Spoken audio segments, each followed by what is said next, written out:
Live from Bloomberg's world headquarters in New York, I'm Shonali Basak. And I'm Tim Steinebeck. Welcome to Bloomberg Crypto, a look at the people, transactions, and technology shaping the world of decentralized finance. Remember, crypto was successful when it came to backing pro-crypto political candidates.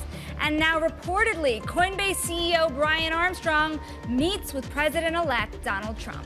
Trump media and technology company also in talks to buy crypto trading firm Bakkt. The shares soaring on the news. And more in exchange news, Nasdaq tells Bloomberg that it's planning to soon list options on BlackRock's Bitcoin ETF, allowing investors to use derivatives to bet on or against the world's largest digital asset. All that ahead on Bloomberg Crypto. First, though, here's a snapshot of the market. Checking out Bitcoin over the past week, you can see this steady drumbeat higher after reaching all-time highs just last Wednesday when it did pass $93,500 per Bitcoin. A host of headlines just continuing the optimism in the crypto sector. The big picture, though, it's that deepening embrace of the industry in the U.S. under crypto cheerleader Donald Trump. Over the last 7 days, Bitcoin higher by close to 5%.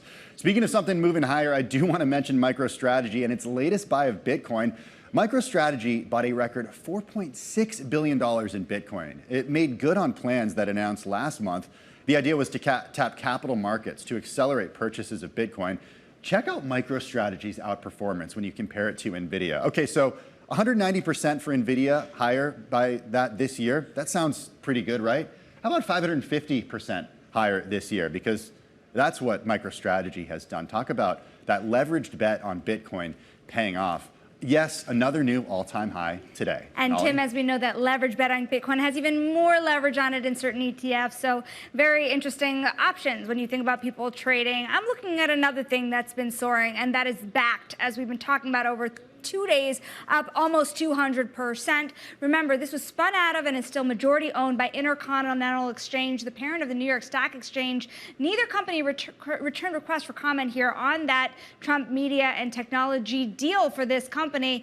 Bakkt has been exploring a potential sale for months, and there has been a huge rumor mill around what the DJT company would buy, especially on the heels of so much exuberance and excitement around crypto for DJT himself. Now, looking at other stocks related, of course, over 1 week, Coinbase up 0.3%. Yes, losing a little bit of steam since right after the Trump rally, but we do know that this is a key competitor to Bakkt, so worth keeping a look on. Much larger indeed as well. Robinhood up almost 8% as well, launching new products, doing deals of its own. Block up another 4.2%. Tim, interesting things across the space. Yeah, certainly interesting things happening all across the space. When it does come to the new Trump administration, though, Galaxy Digital head Michael Novogratz, he spoke to us last week about whether he thinks the U.S. should have a strategic Bitcoin reserve.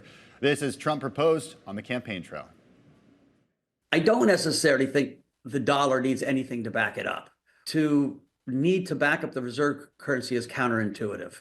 And so, again, listen, if we get the Bitcoin reserve, and as a guy that owns a lot of Bitcoin, I will not cry. And if you see me crying, there'll be crocodile tears. I think Bitcoin heads to 500,000.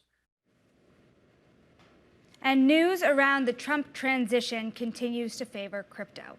Just yesterday, Coinbase CEO Brian Armstrong met with Trump. That's according to the Wall Street Journal. Here with us now to discuss crypto's close relationship with the incoming Trump team is Bloomberg's Zeke Fox, author of The Number Go Up, an extraordinarily popular book for people who are in the crypto space and those who are watching it and thinking about how to regulate it. But of course, we know Brian Armstrong has his own ideas about what the regulators should look like. How do we expect that conversation to go down as the president-elect Trump is choosing his own set of regulators? So they've made their agenda pretty clear.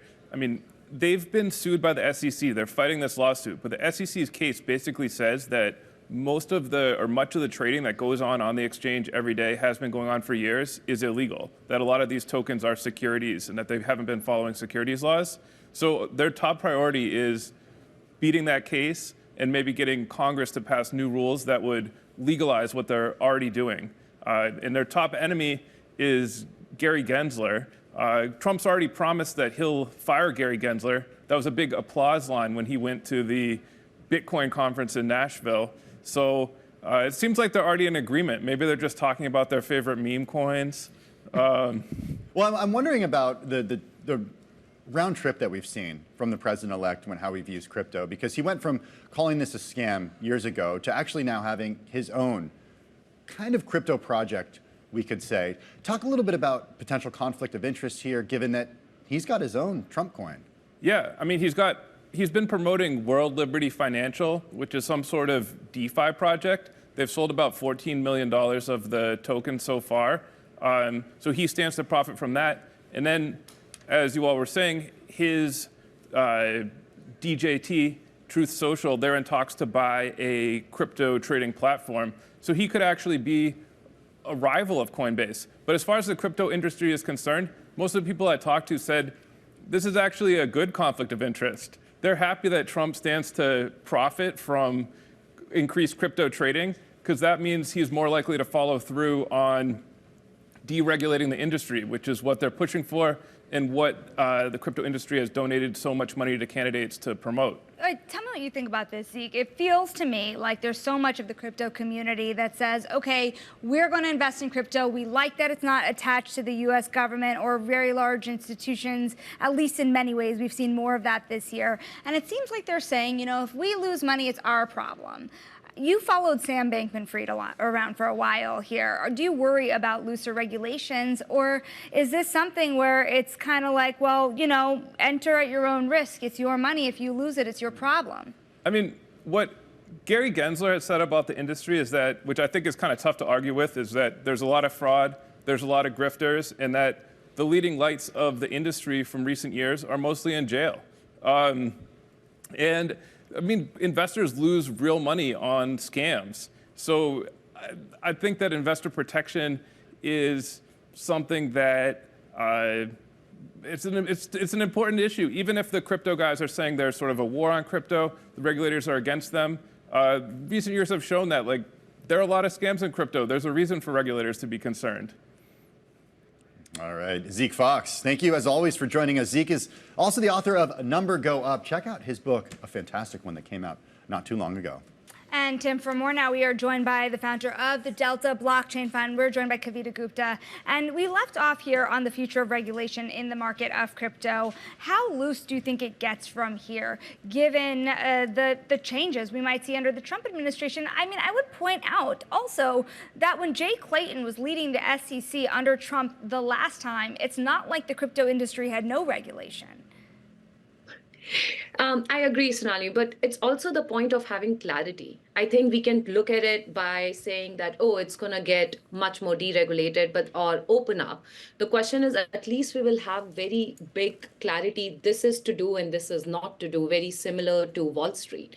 And I think that's what the industry is excited about. So for an example, you guys were just talking about different exchanges coming into the market. If you really look at the space, Coinbase has been a monopoly in a very big way. You do have Gemini, you do have Kraken, but at the retail level, there has nothing which has allowed either by SEC or by the way different institutions or different theories have happened, Coinbase to be monopoly. So now suddenly, even for retail customers, there's going to be 5 to 6 options. With that competition, it's going to be better rates. So what I'm looking forward to is actually a regulated crypto economy, but in a way which is more supportive to technology than anything else. What's the best way to sell that to skeptical regulators? Because yes, they are still out there. Even after what we saw with the election, lawmakers still skeptical on this. What's the best way to sell them on the reasons why a regulated crypto economy is a good thing? Yeah, it's very fair to be skeptical about anything. Like, people are still skeptical about 200, 500-year-old Wall Street. We have seen 2008, 2009 breakdowns also in the Wall Street, which has been so-called very regulated. Bitcoin is the product out of the whole Wall Street movement. All I'm excited about is, yes, be skeptical, but then come up with a very, very neutral rules where you do protect retail customers, but at the same time, you let the technology be an option to that retail customers, going back to, these are the clear risks, these are the clear return, make your decision. Let just not government or regulators, those 3 people make decisions for millions of people. You know, it's interesting. We're sitting here at the tail end of the current Biden administration, and you are still seeing a lot of interesting new things having come to market. Not only are we talking about what we're seeing in the world of Bitcoin ETFs, spot Bitcoin ETFs, we're now talking about options on those ETFs. How does this change the game with how investors, particularly retail investors, start to engage with Bitcoin? I think when it comes to Bitcoin, it's amazing, right? So now, even if you're a pension fund, you're an institutional fund, you're the most biggest IPO'd company, just having that option means that you have an exposure to it. Nobody can now argue that having the option platform, which you don't even need a collateral, you can actually now predict prices, you can trade based on most leverage, is now a very mainstream trading activity, which even if you're not a crypto trading fund, you are a very regulated hedge fund, you have an option to touch that.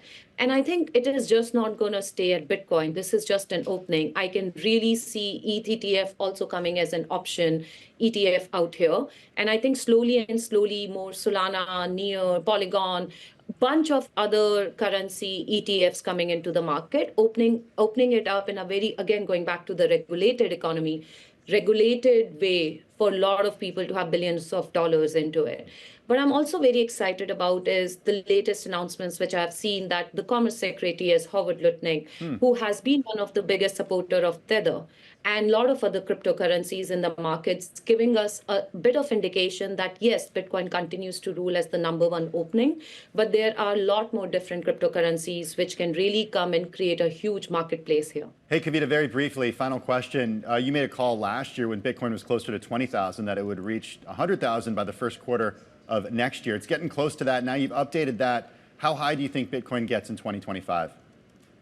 I think we are very close to at least seeing Bitcoin anywhere between 125 to 150K, somewhere in the middle, before we start seeing some sort of a price correction or some movement of stability. But what I'm most excited about is ETH, which has still been somewhere around 31 to 3200 mark. And I want to see with the alt rally how much above 4.5 to 7K is what ETH going to move. That is, I think, is going to be the biggest price correction, looking at the amount of millions of dollars of ETH gas profitability which has been coming. So that is going to be the most exciting next milestone for me personally. Yeah, still off those 2021 all-time highs for Ether. Hey, thanks so much, Kavita Gupta. Always good to check in with you, founder of the Delta Blockchain Fund. Well, coming up next, we're going to speak with Alex Thorn of Galaxy Digital as we dig further into that big headline from this week that the Nasdaq is planning to list options on a Bitcoin ETF. And another big story from this week, Bloomberg reports that Goldman Sachs is speaking with potential partners as it plans to spin out its digital assets platform. And to access all of the latest data and news on crypto, check out CRYP Go on the terminal. This is Bloomberg.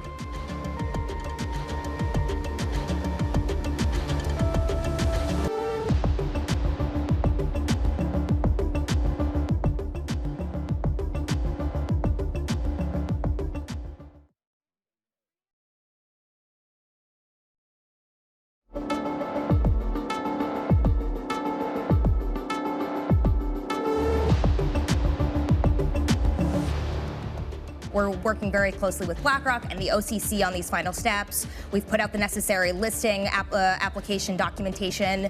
And so our intent at Nasdaq is to list and trade these options, as early as tomorrow. Well, there you have it. Allison Hennessy, head of ETP listings over at Nasdaq, breaking the news to Bloomberg just yesterday about its plans to soon list spot Bitcoin options on BlackRock's Bitcoin ETF. IBIT. This certainly got the attention of our next guest, head of Firmwide research at Galaxy Digital, Alex Thorn, who joins us here at Bloomberg headquarters. Alex, what do you think the effect of options being available on IBIT has, if any, on the market? I think it's a big effect. All other markets, commodities, equities, the derivatives and options markets are orders of magnitude larger than the spot markets. I think it gives institutions really good abilities to hedge. I mean, better than anything. Think about the onshore options market in the U.S. is very thin, right? You have some CME options. You used to have smaller shops. Some of those went away.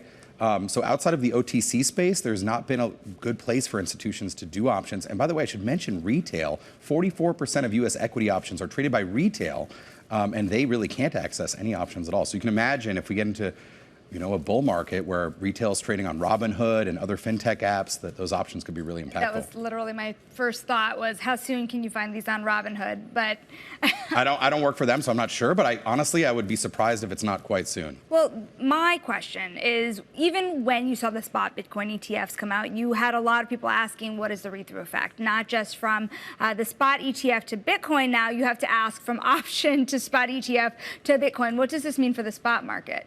I think you can take larger positions. I mean, I think in general you can hedge your positions. You positions. could also bet against positions. You absolutely can, but you have a robust futures market. Options are probably much more granular and tactically effective for shorting than I think personally than for futures. But I mean, it's an enormously larger amount of liquidity in the overall space, and that just raises the profile of the capital that can invest in the space. Are there any notes of caution that you would sound ahead of this, or if this becomes available? I think the big question that the industry has, the existing crypto industry, is this is an industry that's had to sort of exist on the sidelines, right? Heavily, aggressively litigated against by regulators, let alone separated from a lot of the traditional financial system for so long. Big question for the industry is how it can maintain a moat and stay in the driver's seat with, things like option ETFs in general, but then options in the ETFs. Who knows what else might happen, right, from the TradFi space moving in. It's funny. It's kind of like a wave of options for people to be betting. But what about next year? You think about the Trump administration coming in, potentially a new Treasury Secretary. Let's see how soon that happens, but also a new wave of potential products. We talk to people all the time on the show about people who are looking at that next set of spot ETFs. How soon do you get one tied to XRP? How soon do you get one tied to Solana? How liquid can those markets get? If they launch, I think they can get quite liquid over the medium and longer term. In terms of time frame, I think it's pretty unclear. Jay Clayton, I think, was formally was named January 4th, 2017. His name was officially put forward by then President Trump, basically the day of inauguration, and he wasn't confirmed until May by the Senate. So assuming something similar plays out, you're not going to see a new nominated confirmed chair of the SEC until several months. And so we just don't know. But I think, look, the Ether futures have underwhelmed. The Ether spot ETFs have underwhelmed. I don't think that will last forever. So presumably there's a market for a Solana ETF or an XRP ETF. When it comes to regulators and who potentially you want to see in these positions, what are the names that come to mind? I think for the SEC, most of the industry has been very supportive of the idea of Dan Gallagher from Robinhood. He's a longtime SEC staffer, well-respected in the building, obviously knows crypto very well.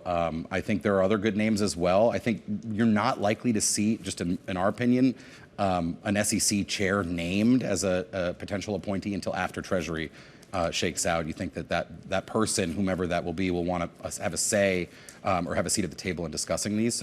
But it looks like I saw that Howard Lutnick is named as Commerce Secretary. I saw reports of that. Presumably that starts to mean maybe Treasury is starting to settle out. Yeah, you see some of the names out there in different reports. It's people like Brian Brooks, for example. We've talked about Hester Peirce as an idea before. What about just Bitcoin itself for a moment here? We are looking at a morning where much of the United States woke up to intensified geopolitical conflicts between Ukraine and Russia. And you saw Bitcoin prices really fluctuating this morning. We were, before the stock market opened, you were looking at declines, even on a day with all that excitement around those options, around the spot Bitcoin ETFs. Does Bitcoin hold up as a haven, or is it still too thought of as a risk-on asset to be treated that way? I think it will hold up. I think if you take a little bit of a longer view than morning of a headline or even day of, you've seen Bitcoin actually perform quite well around geopolitical risk-off events. If you look like 7 days, 14 days out, I do think it's quite responsive, right? I mean, it's such a global market. It's so liquid. People can trade it all the time. It really is more fun to me to watch the Bitcoin price when a global headline comes out like that.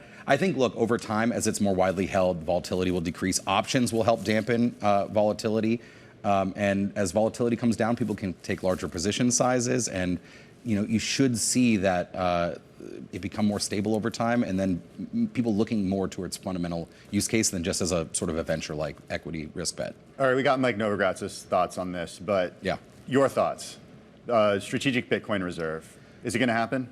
I don't know if it's going to happen. I think the game theory is pretty straightforward. You've already got countries with Bitcoin exposure, either directly like El Salvador, a number of them mining Bitcoin, others in joint ventures to mine or acquire Bitcoin.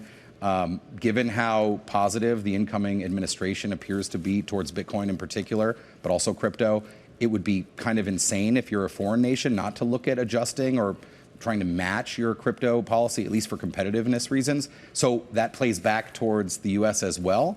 I think every fiat currency in the history of the world has collapsed. So I don't know if our politics is ready to think long term about what might come after the dollar, even if it's another 100 years, but it's reasonable to wonder and look at Bitcoin as a possibility. Alex, we have to leave it there. We will come back to this big debate on to do or to not do a strategic Bitcoin reserve in the United States. But anyways, we're going to go a little mainstream. We're going to talk about Goldman Sachs planning to spin off a new digital assets business. It's already in talks with potential partners. We're going to give you those details next. This is Bloomberg.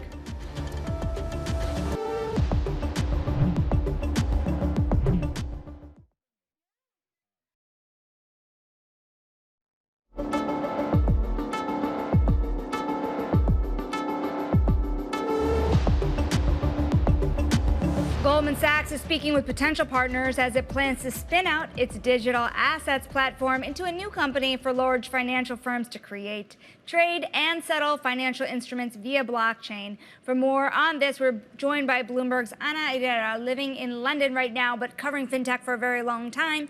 When you watch what Goldman is doing, they were kind of an early mover here in the world of Bitcoin financial products, let's call it. What is this venture going to be in the future?